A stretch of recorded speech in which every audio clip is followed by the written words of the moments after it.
Welcome in case you missed it on this Tuesday morning. I'm Brooks Baptiste. You'll hear from Joy in just a bit, but we do want to get you caught up on some of those things that are making headlines right now. So we've got to talk about the city of Atlanta hoping its rich culture and role in the nation's massive film industry will help it become the host of the Sundance Film Festival.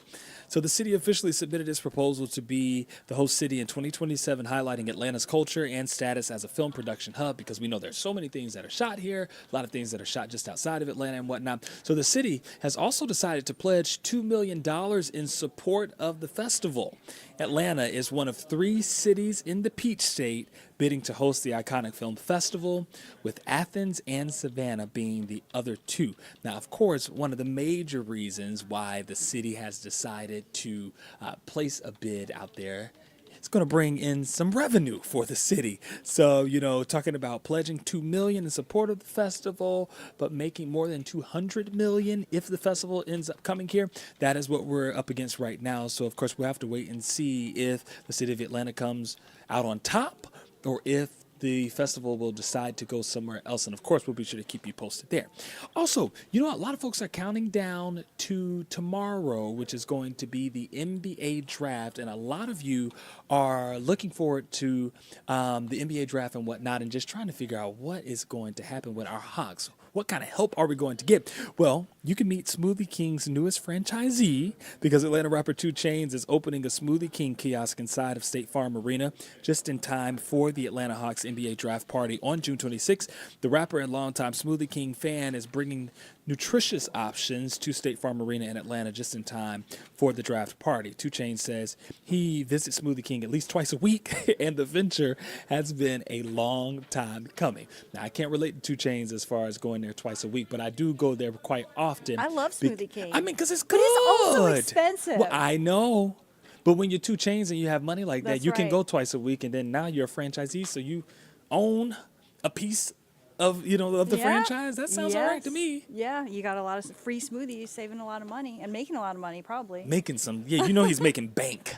Absolutely. Well, thank you so much, Brooks, for a look at that. It's been such a hot week, and it's a very big concern, especially for pregnant moms. And there's a warning actually for expecting moms right now because of the hot weather. Again, we have a stretch of hot days ahead. Again, today is expected to approach the triple digits. Well, now a new study says if you're not careful, it could cause pregnancy issues. This new study involved Emory researchers, and the results show this extreme heat is impacting millions of pregnancies around the nation. Well, Metro Atlanta doctors say there are steps you can take to avoid trouble. Here's more from Tori Cooper. I think we need to just really tell pregnant women, and as we've been telling people in general, but really pregnant women, to just be smart about staying cool when it is really hot.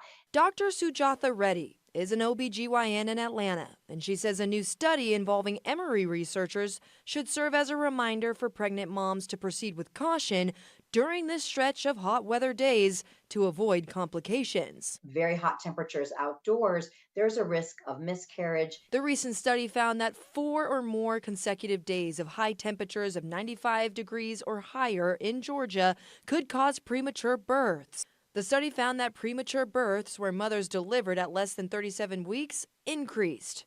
And Dr. Reddy says she's not shocked by the research. And while delivering a few weeks before your due date can be normal, depending on how early it is, there obviously can be implications to the pregnancy and the health of the child. She says more research needs to be done on this issue, but for now, moms can take steps to reduce heat-related complications during their pregnancy. And that would be like wearing loose clothing if you're going to be outside. Drink water, water, water, hydrate. Try to limit your time out in the sun. And if you have to be outdoors, do it not at the peak sun hours. Really just be inside when it's really hot. Listen to your body.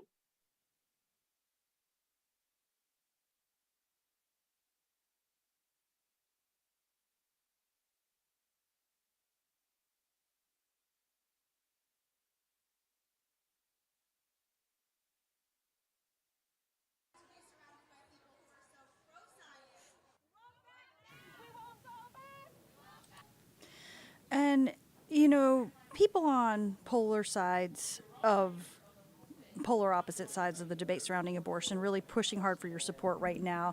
It's been 2 years now since the U.S. Supreme Court struck down Roe versus Wade, rolling back the legislation that really cleared the way for legalized abortion in the U.S. Well, now in the years since the High Court overturned that constitutional right, nearly a third of all states have near total bans on abortion. Here in Georgia, abortions are banned when a heartbeat can be detected in the womb, which is as early as 6 weeks of pregnancy. Atlanta News First reporter Abby Kasouris explains pro-life and pro-choice advocates are now trying to sway your vote this November on the issue of reproductive freedom. Emory constitutional law professor Fred Smith says the Supreme Court's ruling on Roe v. Wade and the Dobbs decision had a ripple effect for voters. The Associated Press found 2/3 of Americans say abortion should generally be legal. Around 1 in 10 said it should always be illegal. It won't be voting because they're really enthusiastic about Biden or about Trump. It will be because they want a more balanced Supreme Court and they recognize the relationship between the courts and these issues, or they really like what the court is doing. The Dobbs decision finding there's no constitutional right to an abortion. Georgia's heartbeat law restricting abortions after a heartbeat is discovered around 6 weeks. Pro-choice groups are using that decision to bring people to the polls in what they're calling Rovember. Political Action Committee Georgia Win List stands for Women in Numbers. They help get pro-choice female candidates elected in Georgia. One of their endorsed candidates will face the top-ranking female Republican in the House, Speaker Pro Tem Jan Jones. And we're very excited to say that after the overturn of Roe v. Wade 2 years ago, we now have a record-setting number of women who have qualified to run for in new races, new faces, this election cycle. While pro-life groups like Georgia Right to Life say they're pushing for even more restrictions, a personhood amendment to the state's constitution, legally defining life as starting during conception, making abortion at any time during a pregnancy a felony, except in the case of rape or incest. When there's a life to be protected, that is what we strive to do, no matter what the age or the stage of development or the level of dependency. Abortion advocates have challenged the 2019 heartbeat law. Fulton County Superior Court Judge Robert McBurney has yet to issue an opinion. In Norcross, I'm Abby Kasouris. And this Pride Month, want to recognize a man who has really blazed the trails for many in the LGBTQ community. A Georgia-born Emmy Award-winning journalist nearly lost it all when he came out as gay. Atlanta News First Don Shipman reveals the triumphant journey of former Atlanta anchorman Mark Pettit. My mother loved this picture. Mark Pettit seemingly had it all. After a short few years of climbing the ranks in smaller TV markets, he landed his dream job working in Atlanta's local news, digging for the truth as an investigative reporter and delivering the headlines from the anchor desk. As far back as I can remember, all I ever wanted to be was an anchorman. How old were you then? I was about 26. 26 and driven. Pettit, a Calhoun, Georgia native, now in his 60s, shows me newspaper clippings from back in the late 80s and 90s, highlighting a career filled with interviewing serial killers, revealing holes in airport security, and uncovering government corruption. His dream job made him a hometown hero. I had a singular focus, and that was getting to the bottom of things. But you were hiding something. The hometown hero had a secret.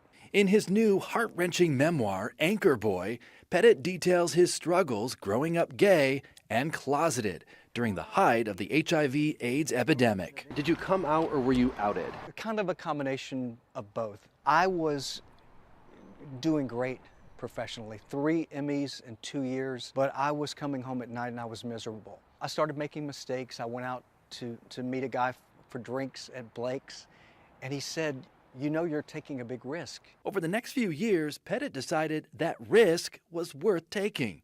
He came out, met someone, and fell in love. Both personally and professionally, life was good, until it wasn't. I lost my job in TV news, and not long after, I lost my first real boyfriend to AIDS. Were you suicidal? Maybe, to be honest with you. Pettit says his life spiraled out of control. In an attempt to find himself, he escaped into the gay party scene. In his book, he writes that drugs and alcohol and a subsequent drug overdose led to a wake-up call. It didn't happen overnight, but a career change would change his outlook on life.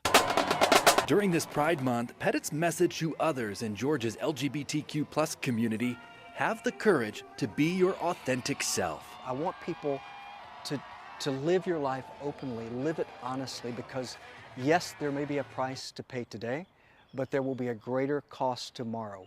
Mark's best-selling book, Anchor Boy, is available on Amazon and wherever you buy your books. Today, Pettit is a part of a successful marketing firm and works as an actor, appearing in commercials, TV shows, and movies, often portraying what he loved doing so many years ago, being an anchorman.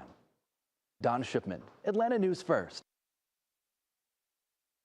Thanks so much to Don for that report. We have more on all of our top stories on AtlantaNewsFirst.com or our free mobile news app. Thanks for joining us.